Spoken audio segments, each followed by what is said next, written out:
నాకు తెలిసిన సహోదరి ఉంది, ఆ కొడుక్కి మెదడువాపు జబ్బు వస్తే హైదరాబాద్లో హాస్పిటల్ తీసుకెళ్ళి పెట్టుకుని ఆ సహోదరికి ఉన్న డబ్బంతా ఖర్చు పెట్టేసుకుంది.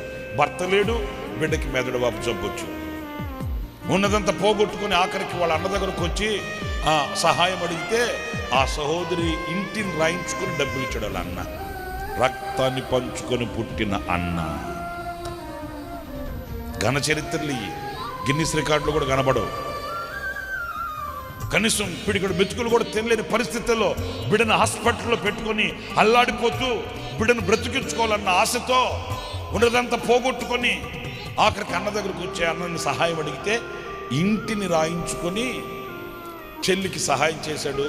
దౌర్భాగ్యం ఏంటంటే ఎందుకు అలా జరిగిందో మనకు తెలియదు. ఆ బిడ్డ చచ్చిపోయాడు. అంత ఖర్చు పెట్టి కూడా చచ్చిపోయాడు. హైదరాబాద్ నుంచి వచ్చి చేతులతో సావాన్ని వేసుకొచ్చుకుంది ఆ తల్లి, ఆ సహోదరి. ఆ తల్లి గోడు నా కళ్ళతో నేను చూశాను. ఆ సమాధి కార్యక్రమం అయిపోయేంత వరకు ఆ తల్లి లేగల. ఆ బిడ్డ దగ్గర సచ్చిన శవంలాగా పడిపోయింది పాపం. భయంకరమైన దృశ్యం నా కళ్ళతో చూశానండి, ఇప్పటికీ మర్చిపోలేదు. భర్త లేడు, వాడికి ఎంత 13-14 సంవత్సరాలు ఉంటాయి. ఆ బిడ్డ చచ్చిపోయాడు. ఆ తల్లి ఏడ్చే ఓపిక కూడా లేక అలాగే ఆ శవం దగ్గర అట్లాగే పడిపోతే ఎవరు ఓదార్చలేని పరిస్థితి. కానీ బాధాకరమైన విషయం చెప్పిన, ఆ గాయం మానక మునిపే ఆ అన్న ఆ ఇంటిని స్వాధీనం చేసేసుకున్నాడండి.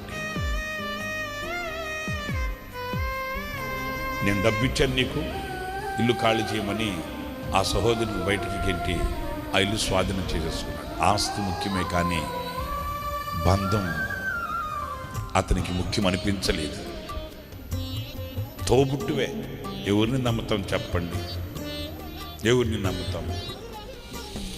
అలాంటి లోకం ఇది.